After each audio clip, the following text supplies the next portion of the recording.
Gap filling with special words or phrases. HSC English second paper, question number 3। It was a long time since, তারপরে gap. It was a long time since, তারপরে subject, তারপরে had, তারপরে ভি3, তারপরে extension. অর্থাৎ it plus a ভি2 past simple tense সিন্সের বাম পাশে, তাহলে সিন্সের ডান দিকে যে ক্লজটি থাকবে সেই ক্লজে অবশ্যই পাস্ট পারফেক্ট টেন্স হবে। এই হ্যাড হচ্ছে পাস্টের জন্য এসছে আর ভি3 পারফেক্টের জন্য আসছে। সুতরাং আমরা বলতে পারি যে সিন্সের বাম পাশে পাস্ট সিম্পল, সিন্সের ডান দিকে পাস্ট পারফেক্ট।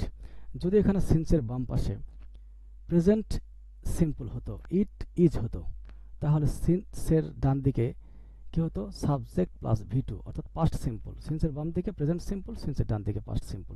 সিন্সের বাম দিকে পাস্ট সিম্পল, সিন্সের ডান দিকে past perfect. It was a long time, আগে অর্থটা বলে নেই। বগুড়া সফর করার পর অনেক দিন কেটে গিয়েছিল। এই ইট ওয়াজ আ লং টাইম, এটি হচ্ছে ইন্ডিপেন্ডেন্ট ক্লজ বা মেইন ক্লজ। এটি একটি স্বয়ংসম্পূর্ণ ক্লজ, পুরোপুরি অর্থ প্রকাশ করছে, কমপ্লিট একটা মিনিং দিচ্ছে। আবার সিন্সের ডান দিকে যে ক্লজটি আছে সেই ক্লজটি হচ্ছে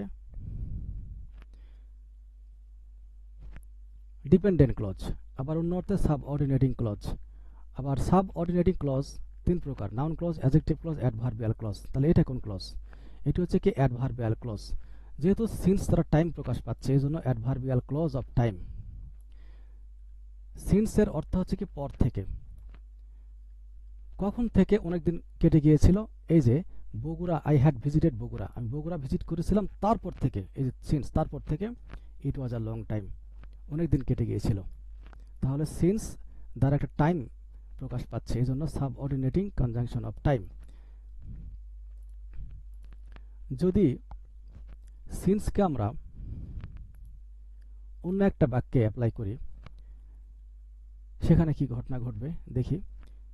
সিন্স, যেহেতু you are already in Bogura, তুমি বগুড়াতেই আসো, you should try the famous curd, বিখ্যাত দই একটু খেয়ে দেখতে পারো। এখানে সিন্স অর্থ যেহেতু, কারণ প্রকাশ পাচ্ছে, আর এখানে সিন্স কিন্তু টাইম প্রকাশ করছে। এখানে সিন্স টাইম প্রকাশ করছে, এখানে সিন্স টাইম প্রকাশ করছে। তাহলে এই সিন্সকে আমরা বলতে পারবো সাবঅর্ডিনেটিং কনজাংশন অফ টাইম। কিন্তু এখানে সিন্স যেহেতু কারণ প্রকাশ করছে, আমাদেরকে বলতে হবে subordinating conjunction of cause or reason.